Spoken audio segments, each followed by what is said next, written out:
Are Steve and Tytus ready? Because they must be behind me, so I don't see them. Yes, you can bring the chairs. I'm waiting for them. Tytus, Steve, gentlemen, we're waiting for you. Yes, no, of course. Whilst they're preparing, there are 3 chairs actually.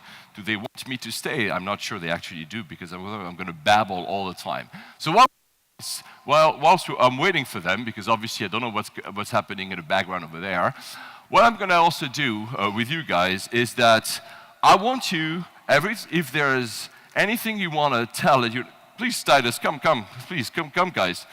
I want you to, if there's anything that you think I'm not doing correctly, because I never got feedback, everybody says, people here in Eastern Europe are very nice. With Paul, you're nice, la la la.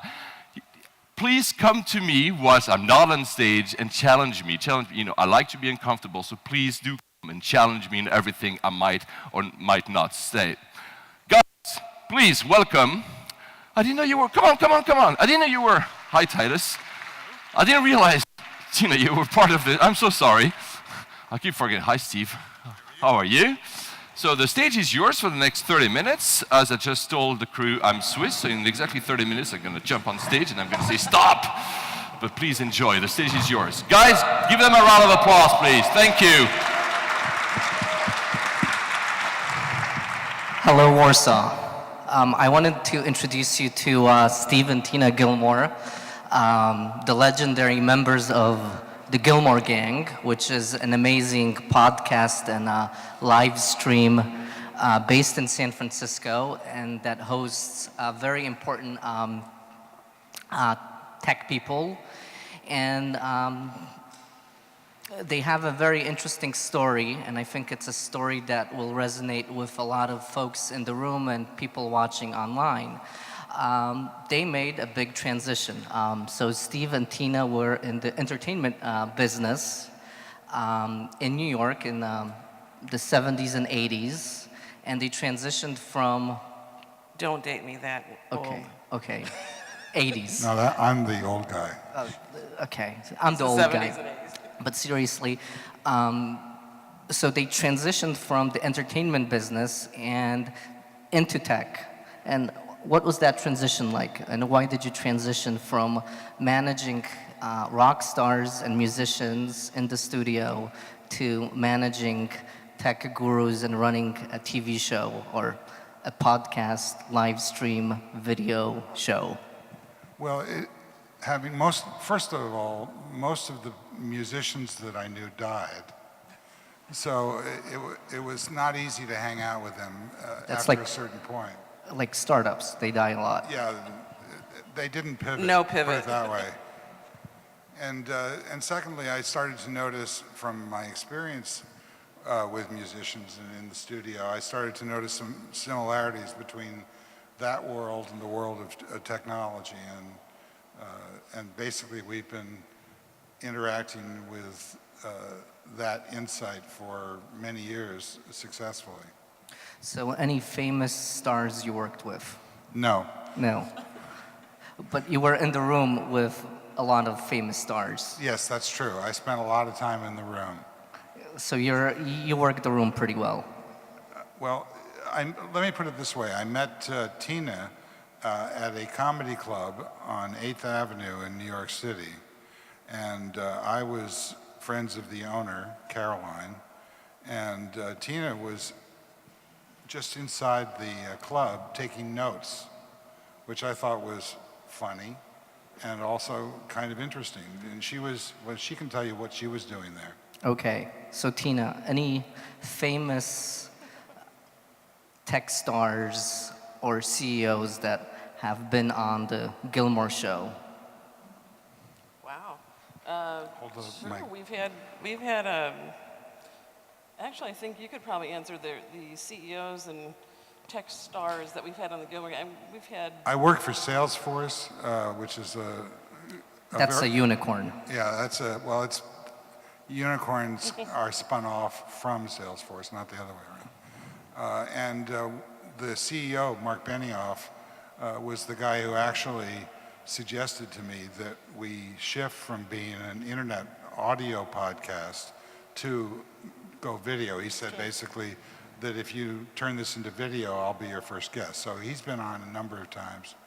And there are many other people. You know, Silicon Valley is a very insular, and it's very much like the music business. That there are people who know each other who you really can't reach unless you're friends with a friend of theirs. And so the Gillmor gang has always been a kind of melting pot for people who are very influential that aren't necessarily yet visible. The people that invented podcasting and RSS, Dave Weiner, my brother Dan Gillmor, who's a noted mainstream journalist, you know, the beginning days of Gillmor Gang, Mike Arrington, the right, founder of TechCrunch, the founder of TechCrunch, Mike Arrington, was a regular member of the show for a long time. So there's an urban legend that TechCrunch Disrupt got invented in Steve's basement. You know, I named Disrupt. He named it. So he This is named how it. that went. I basically said, how about Disrupt? And Arrington said, yeah, that's a good one. That was my contribution. Cool. So And, you know, the Valley has gotten a lot more powerful, and it's also kind of merged with San Francisco. Salesforce, for example, is the largest employer in the Bay Area now, even larger in the city than Google or some of the other companies. So there's been a real build-out, and it's, you know, in terms of unicorns, I'm not as interested in unicorns as a lot of people are, but the ecosystem that's developing around the startup community trying to become unicorns is actually very dynamic, and there's a lot of people who are really making a big impact. So one of your observations is that there was a crossover from rock stars using technology like David Bowie, and then now you have tech people doing a crossover into entertainment. And you have these big conferences, for example, Bitspiration. You have these huge demo days where you have founders and CEOs presenting.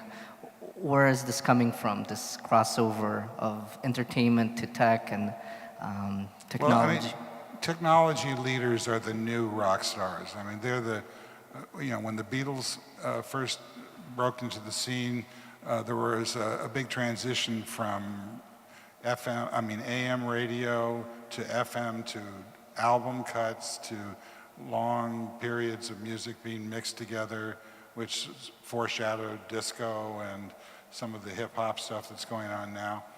And in the same way, what's going on in the tech community right now is a transition from the web to apps, and as apps become unmanageable, to the one common platform between mobile platforms, which is notifications. So let's stop here. What about the notifications? Is this the new thing? I think so. I'm not, a lot of people don't agree with me, but I usually turn out to be close to being right eventually. So the question is, how long will it be before notifications are recognized as kind of the new operating system? A unification across Apple, Google, and whoever else is trying to get into the mobile space. So that's a bit like stand-up comedy, where people wanted instant connectivity with the comedian in New York City in the 80s. That's a very good analogy. This is how Tina and I came together. And the technology that we use for the shows is very democratic in terms of its the speed of which it has allowed somebody with what used to require $500,000 of investment to be now for several $1,000s, along with the cloud, which is what Salesforce and other companies are now leveraging, the ability to be able to scale up and produce content and information streams that are seamlessly identical to that being produced by major networks. So Tina, how complicated is it to run a mini television video studio? Can someone, do they need to have technical background to do this? I don't think you need a technical background. I think you need, in some cases, the right equipment.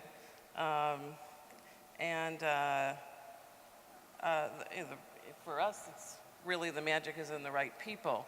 And what we do a live show, and really we find the magic is in the live aspect of it. It's not a pre-planned conversation, it's a casual conversation. We really believe that there's, this synthesis of the conversation of people from different points of view, from different backgrounds is what really makes it special and comes alive. And that's where the ideas, I mean, we really feel that our shows not only talk about ideas that are going on, but help to generate ideas just in the present moment. And we've always had a pretty strong feeling about not, not pre-planning, not having an edited stage. You really get the feeling that I think the feedback that we get from our show, about our shows, is that it's very authentic. And with authenticity, people tend to trust what you're talking about.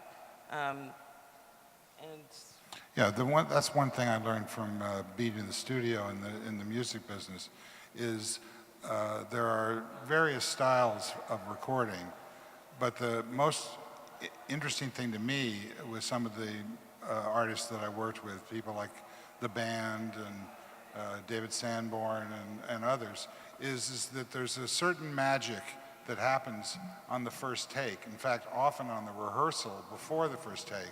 And many producers have learned to be able to turn the recorder on and always be rolling. And we've kind of adapted that to the show. Basically, I spend the first 10 minutes before we actually go on air, basically muting all the people who are on the show that week because they're raring to go, and I'm just basically telling them, would you please not say anything until we're on the air?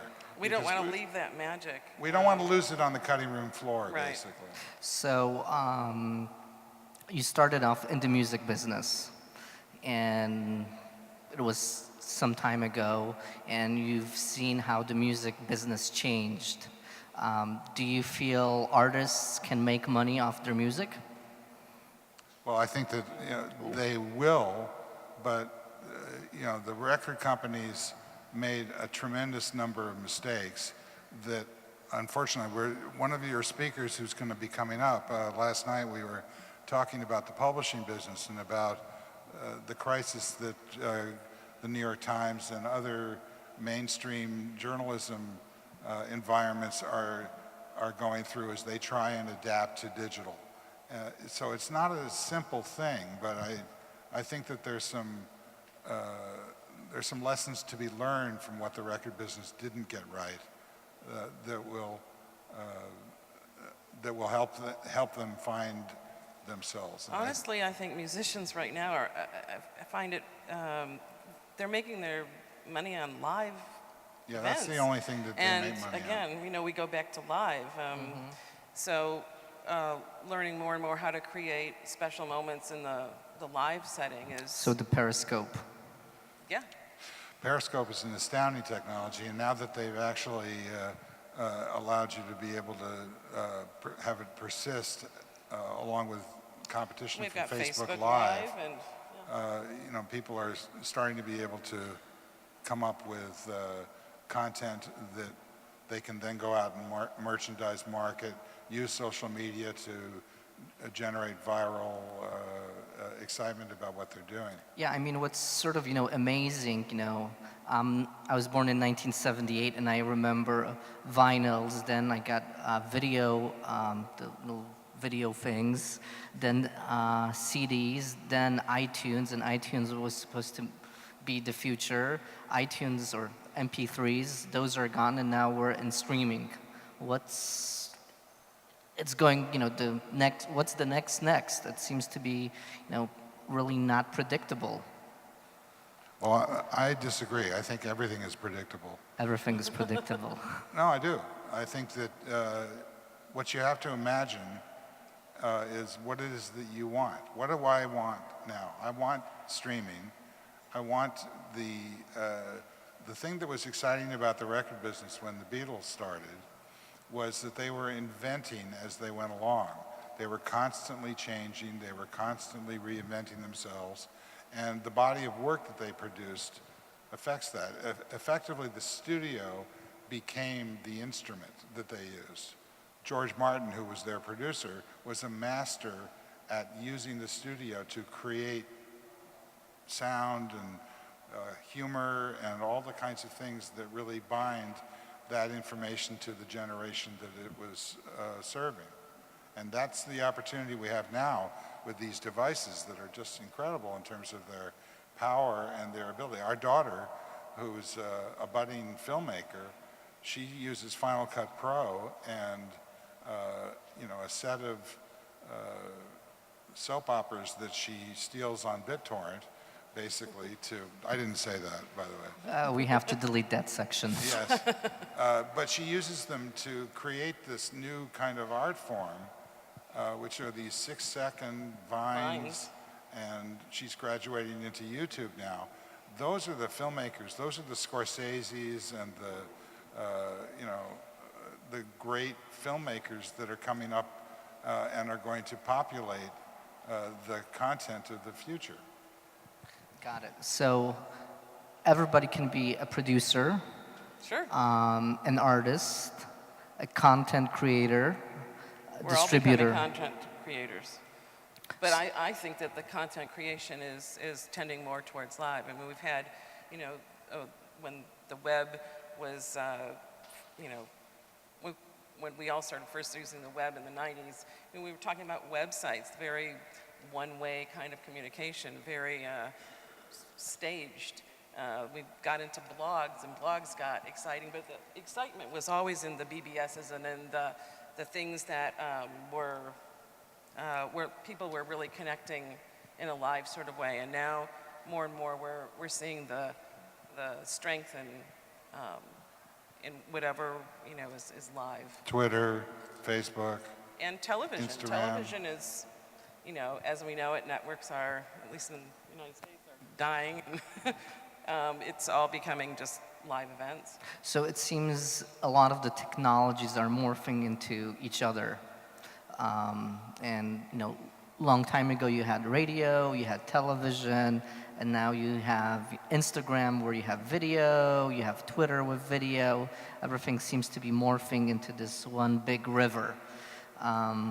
Is this... This is why notifications are so important, because how do you find what you're interested in? If there's ultimate shelf, space, there's too much content, there's too many notifications, there's too much. So you have to be able to create an alliance as a user, as a customer, as someone out there, absorbing this information. You have to be able to establish a relationship with these content streams and say, if you pay attention to what myself and people that are interested in some of the similar things are looking for, then I will open up my technology for your stream. But you have to respect and filter that stream down to something that's coherent. So that's in effect And replacing... it's okay to be a niche. That's right. It's okay to be small. Yeah, small is actually really good, which is, I think, an opportunity for Poland and many other environments to leapfrog this kind of unicorn fantasy and move to the influencer environment and figure out how to be able to build. There's a lot of power in small. So your suggestion for countries or countries that want to replicate Silicon Valley is to play to your strengths and become influencers in a certain niche space. Yeah. Yeah, And because niche... Don't worry about being big. Worry about being small. be small first, be good at being small. If you look at how Twitter works with the ad mentions, the retweeting, those are signals that basically tell people who is interested and how interested they are to a group of people that are interested. And as you get these overlapping circles, sort of a Venn diagram on steroids, that begins to be a much more powerful way of marketing and reaching people directly and ultimately surviving the trip down the pipeline to transactions, which is where the money is. And I would also say, don't be afraid to talk and don't be afraid to share. Sharing is a pretty important component, I think, in Silicon Valley, and I think that's something that everyone has to learn how to do well. So in order what to about get sharing? ahead. So what's unique about sharing? Because as a lawyer, I'm educated. Sharing is bad. You should protect your IP. And you're coming from a different perspective, and you're saying, "Oh, share." I think that you develop a certain power in sharing. When you share ideas, your ideas get refined faster.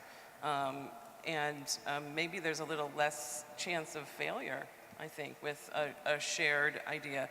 The idea of hoarding and keeping ideas to yourself, I think, basically doesn't work.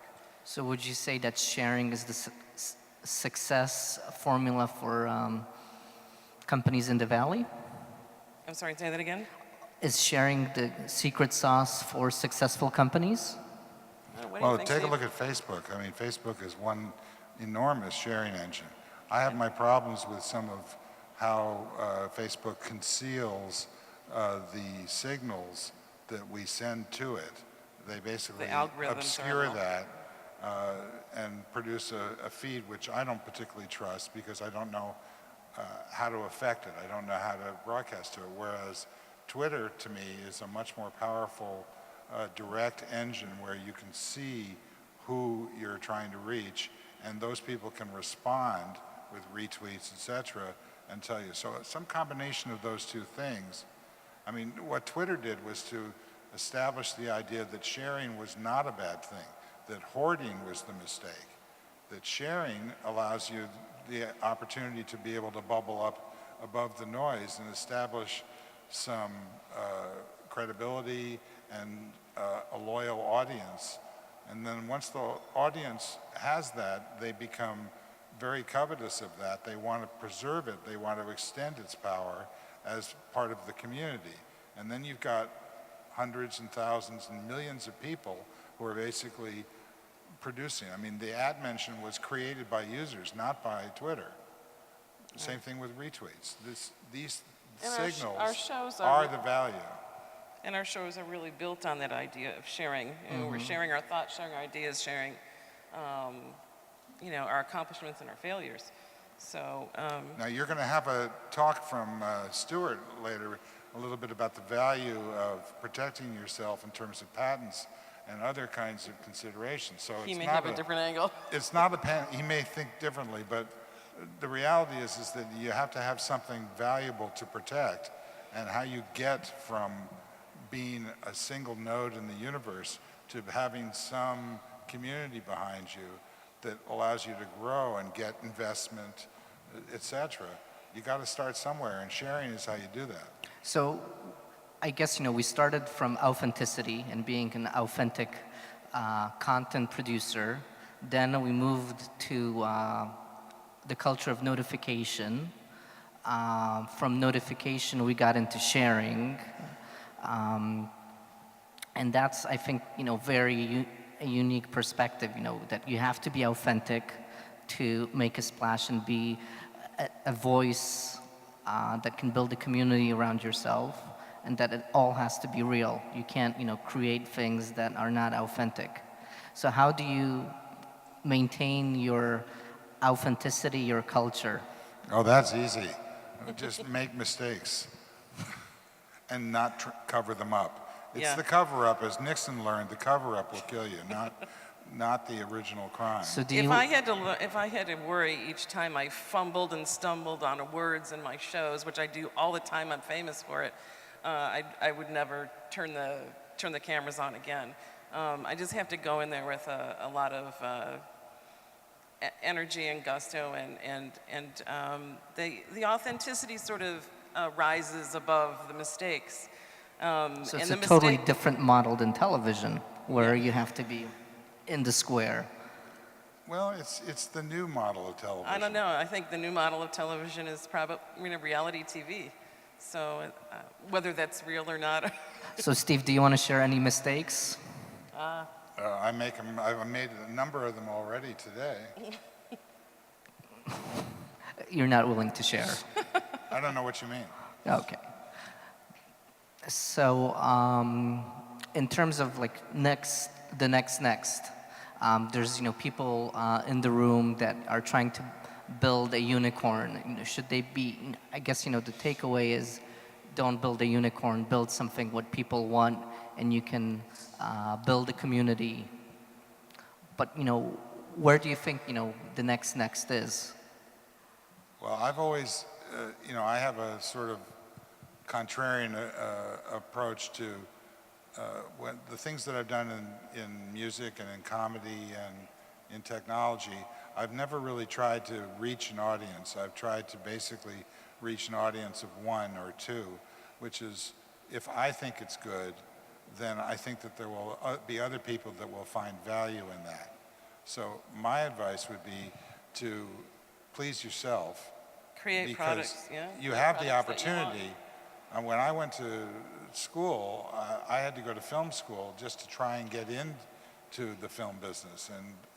And I discovered that the way to actually get in was to find people that had the same, I was very lucky to be find and be associated with a comedy group called the Firesign Theater, which was kind of like the Goon Show from England, and had a tremendous number of followers, including the Beatles.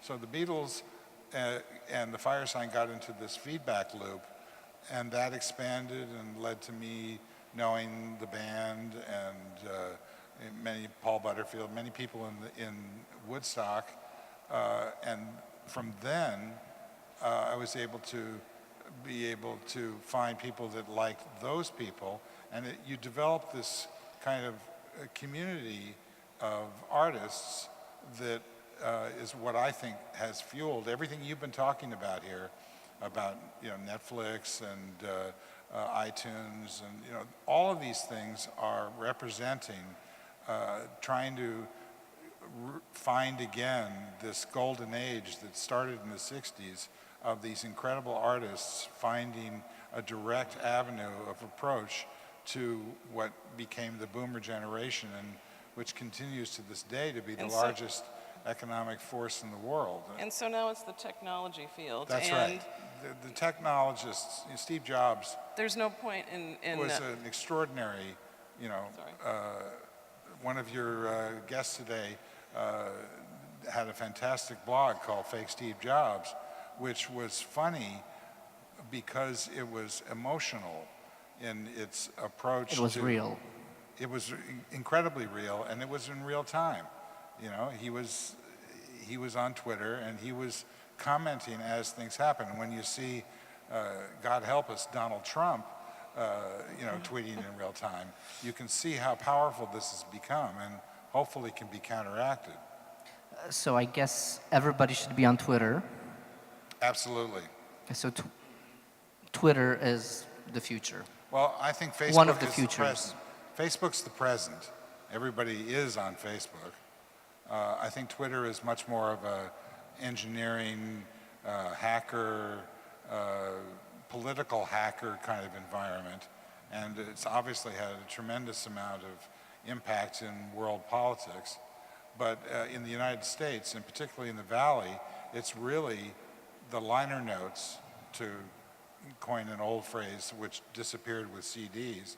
But when we had big album jackets, we had enough space to be able to sort of follow along with what the storyline behind the music was. Twitter is that, it's the liner notes of today, and as such, if you're not there, you're not building the community. So, Tina, do you agree with your husband? Well, Watch it.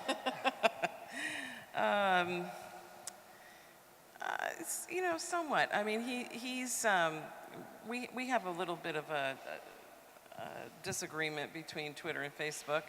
How many people here are on Facebook? How many people are not on Facebook?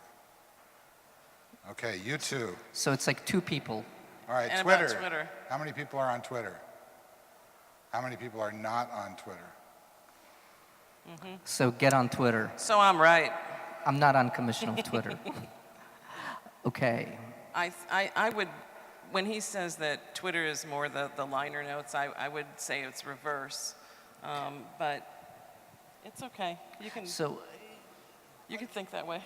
to segue into like a different segment here,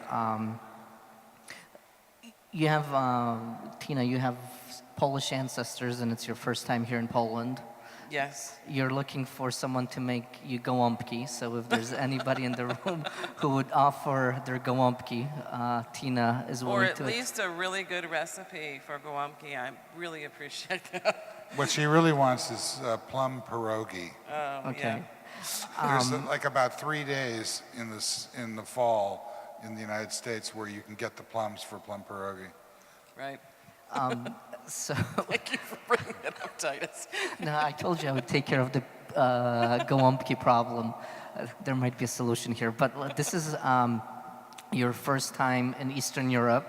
Yes. And I just wanted to ask, about, and you've been here only 2 days or 3, about, first impressions and maybe, suggestions for people building tech communities outside of Silicon Valley.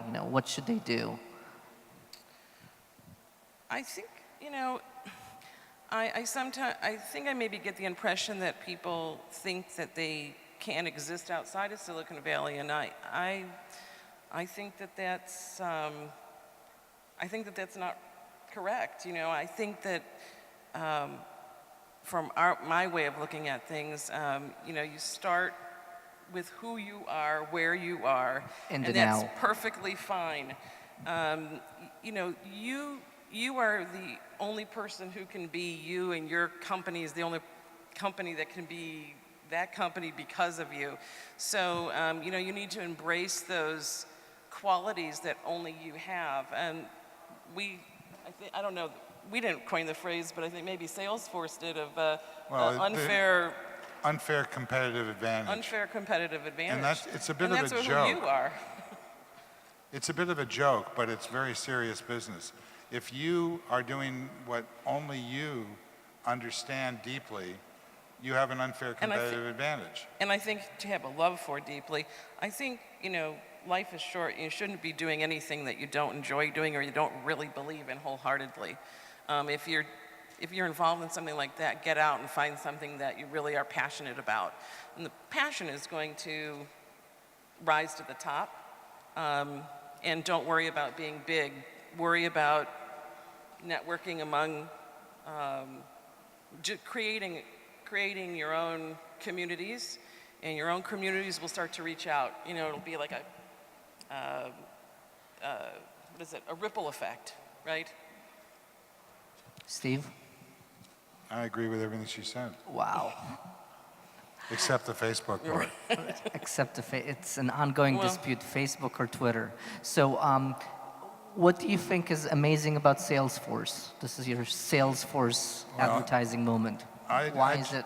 I joined Salesforce about 6 years ago. I'd been working with Mark Benioff since as long as I can remember. Since you were in media. Yeah, when I was at InfoWorld, he used to come down to the offices in San Mateo and sit in the meeting room with the editor-in-chief and myself and go over the galleys for the next week's issue because he didn't want to wait for Sunday night to get it on CompuServe. That's how long ago that was. And I quickly understood that what he understood, which was the cloud, which was emerging out of XML and web services, was going to become a transformative thing. I had no idea when I joined the company at his, he and I had a lunch together where I said, you know, maybe I should come over there. And he said, yes, you should. And I was a huge Microsoft fan at that point, and it just seemed like it was a little bit ahead of the curve in terms of figuring out that they were going to get big. They've gotten a lot bigger than I anticipated. We have the buildings are going up in San Francisco. We've got 2 or 3 of these buildings in the last year that are just high-rises. One of them is going to be the largest building on the West Coast. And it really comes back to what you were talking about in terms of the power of understanding what the cloud can do, which is it can allow you to be able to compete as you go with limited resources and be able to adopt technologies and platforms that allow you to be able to be seamlessly competitive with companies that have all the resources in the world but are somewhat hamstrung by their inability to be able to find that passion that we've been talking about. What is it that is really going to serve the emotional climate that the technology governs in our lives? When the music started to fade as having that same importance that it did in the 60s, it hasn't yet been replaced, but I believe that technology is that replacement. The clever use of technology to fill emotional human needs. And I think the history that the limited amount of information you've told us about Poland's journey suggests that there's a hunger for this kind of pragmatic passion that this country has an opportunity to be able to be a unique player in. And I think this is an indication of it may seem like you're not, that you're far away, but one of the things that at Salesforce that I've noticed in the past, really the last 6 months to a year, as we've gotten so big, there's a tremendous amount of Hangouts, distance computing, Skype, communicating over real-time live internet and text. It's really lessened the boundaries between these communities. So you're really not as far off the center of what's going on as you may think. And in terms of, I lost my question, but it's going to come back to me. So distance is getting smaller with cloud.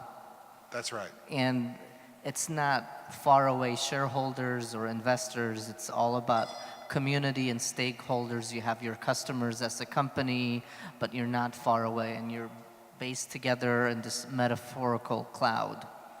That's right. And you know, you mentioned stakeholders. Our CEO, Mark Benioff, has recently taken on a very kind of effective business-focused political role, basically serving his employees by, you know, opting for using the power that we have as with hundreds of thousands of companies using our services to be able to affect social change around issues of human rights and many other things. And it's extraordinary to see. It's interesting that, you know, back in the good old days, you had Bob Dylan singing, you know, Wind of Change, and, no, that was someone else, but times they are changing, right? There you go. And now you have all of these tech companies talking about change and that, you know, things have to change. And it's that, you know, crossover that we talked about entertainment going into tech, tech going into entertainment, and people being interested in That's exactly the change. right. You know, the Bob Dylan line, even the President of the United States must stand naked. The new one or the future one? Well, hopefully. let's get there. But, you know, I mean, he was speaking about Nixon. He was basically saying that, you know, Nixon was all powerful. He was doing some... I think you have to explain to the room who Nixon was, because... Richard Nixon was the first I and was only kidding. president to resign in infamy in the United States. And, you know, basically Bob Dylan was saying that we're all, we have to stand or fall on the credibility of our actions, the trust that we were talking about. So that's a force that can be used that crosses political lines, it crosses country lines, it becomes a matter of humanity. I mean, the global climate crisis is something that is a unifying, you know, the success of Bernie, what's his name? Sanders in the United States is a tribute to the fact that, you know, we may think this intellectually. Our children, they're waking up every day saying, what are you guys doing? Are you going to ruin this earth before I get to be old enough to have my children? You know, this is a serious, serious business. And that's where the 60s produced incredible music and art. And, you know, does it take a war to have that happen again? I think so. I think the war is for our souls. Okay. And what do you think about, you know, politicians using new technologies? It seems like, you mentioned Donald Trump, you know, communicating. Unfortunately, he's really smart about using Twitter. So He's also really smart about using video. Yeah. Video and notification. So, Well, yeah. And again, it's interesting that, you know, you have someone from the entertainment business using technology to engage and increase his, you know, base. Interesting, isn't it? Interesting. Yeah, I think people have to become familiar with the lingua franca of this age, which is short texts and increasingly images, you know, communicated in real time. Though that's where people are developing power and maximizing their time. So like in places like Europe where the digital and mobile penetration isn't that big, do you think, you know, it matters to be, you know, on Twitter? I mean, maybe it's, you know, a cultural thing, you know, maybe Americans like to share and have this, you know, approach of sharing, and then maybe in other cultures, you know, it's not about sharing, and, you know, therefore, you know, the Twitter, Facebook dispute is unresolved. Then use it to learn. If you Yeah, can't that's share exactly yet, right. get into it and be an observer. It's like, you know, Microsoft did a very smart thing when they started out when... I think the microphone went off. Are we that boring? No. Maybe it's time for us to go. It's not Is working. yours? I'm good. Oh, okay. Microsoft released Visual Basic early in their move to, you know, to get the developer community on their side. And they released the manuals. You could buy Visual Basic for $149. And what you got with it was something you could take home or download and teach yourself how to program. It was like a university for $149. And in the same way, what Tina says is exactly right, which is that you don't need to be on Twitter as a broadcasting. Don't do that until you figure out what you want to say. But it's a diagram and a map of who is doing what.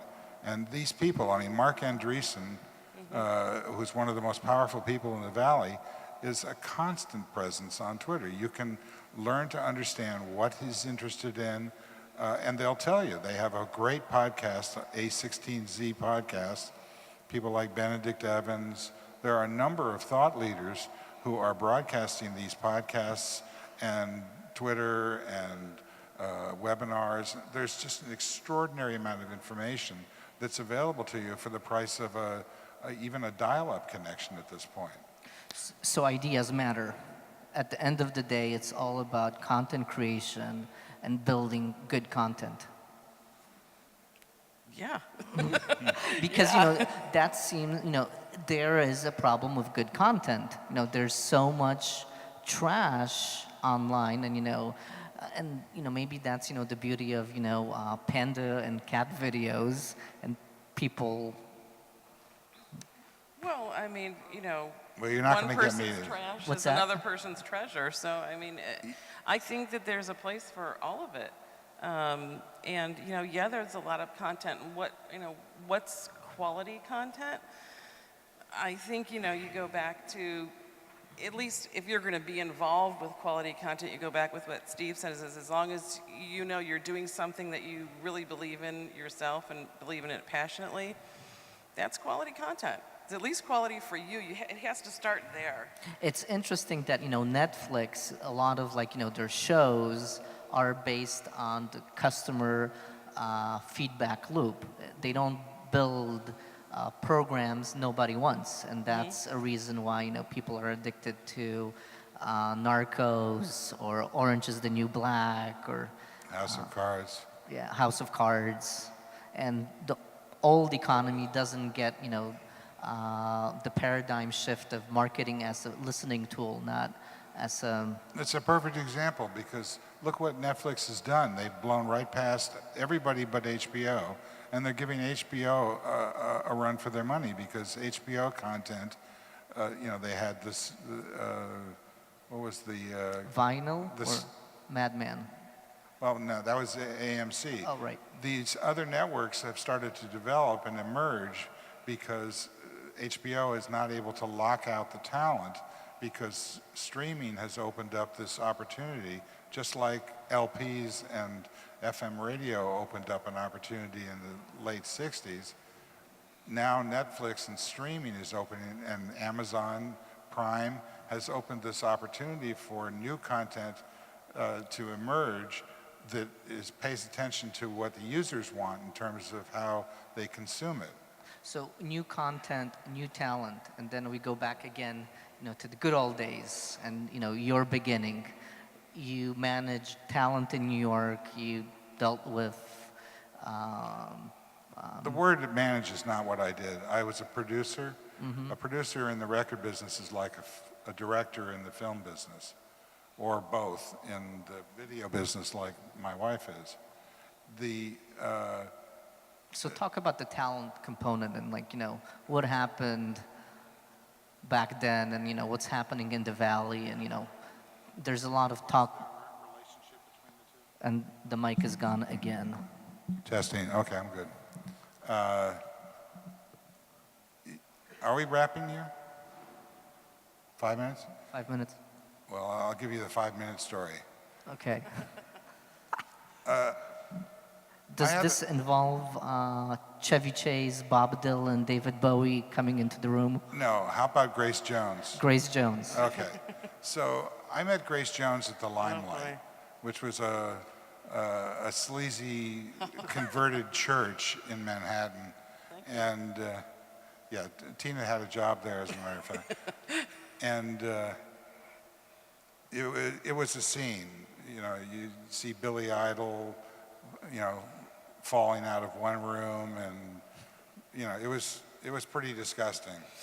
But Grace Jones, who I really was not aware of as an artist, I'd seen her in the James Bond films, and she had a very good friend, Richard Bernstein, who did the covers for Interview magazine, which were basically airbrush on top of black and white stylized photos. This was Warhol's magazine. And so Richard and I became good friends, and Grace was probably his best friend. So I got to know her, and she saw in me this gold mine because I really didn't know her work. So she would just sit me down and play me her entire record catalog. And I was just stunned at how amazingly talented she was and is. And out of that, Richard and I decided that we would take technology and update it.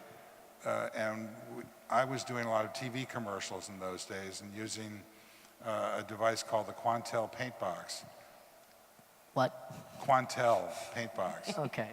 Which was like a studio. It's ancient now. It was a studio machine which you could, you'd spend $500,000 or $100,000 to do a 2-hour edit session to do a commercial. Impressive. And so I basically said to Richard, let's do one of your interview covers for Grace's cover for the record that she was doing with Nile Rodgers, which I was privileged to be in the studio for. And we'll do it on this paint box and sort of generate this new look, which Warhol, when he saw it, said that this was the first digital cover. And he saw it as where the future was. And so did Commodore, which released a computer called the Amiga at the same time. So out of this intersection of art and technology came the beginnings of digital manipulation of graphics and the marriage of artists and their special visions with Computers. The rapidly advancing technologies. And I don't think we're seeing that right now, but it's coming close. I mean, there's a concert going on in the United States at the end of this month with Dylan, The Who, The Stones, everybody who's still alive, basically. It's in October. In October, right. In October. And so I think that we're starting to see the media of real time intersecting with these technologies, and I think we'll see the emergence of new artists that are going to drive the content and the advertising and the development of monetization of these technologies. So I think we have time for one more question. So the now, right, and communication. So how does, why does, Facebook put money on Oculus and virtual reality? I mean, it just seems, crazy to, walk around in this when you have a great concert.